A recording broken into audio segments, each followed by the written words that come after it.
അങ്ങനെ ഫോണും നോക്കിയിരുന്ന് സമയം അങ്ങ് പോയി. ഇപ്പം നോക്കിയപ്പോഴാണ് മണി 9:30 ആയത്.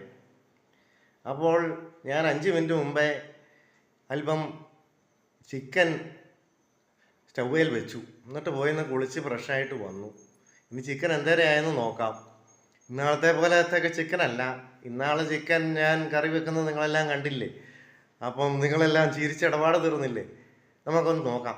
ഇതാണ് എൻ്റെ പ്രഷർ കുക്കർ. അതായത് ഒരു ചെരുവം വെച്ചിട്ട് ആ ചെരുവത്തിന് മുകളിലൊരു സ്റ്റീൽ പ്ലേറ്റ് കമത്തി വെച്ചേക്കാണ്.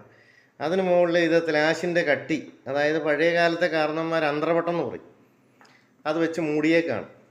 അപ്പോൾ നമുക്കിതൊന്ന് മാറ്റി നോക്കാം എന്തേരം ആയെന്ന്, അവസ്ഥ എന്തേരം ആയെന്ന്. ഇത് സംഗതി ആയിട്ടുണ്ട്. ഇനി ഇതൊന്ന് തുറന്ന് വെച്ച് വെള്ളം പറ്റിയാൽ ചിക്കൻ റെഡി. ആ ചിക്കനും കൂട്ടി അത്താഴം കഴിച്ചിട്ട് കിടക്കണം. ഇതാണ് എൻ്റെ ഇന്നത്തെ പ്രോഗ്രാം. അപ്പോൾ എല്ലാവർക്കും ശുഭരാത്രി നേരുന്നു. നന്ദി, നമസ്കാരം.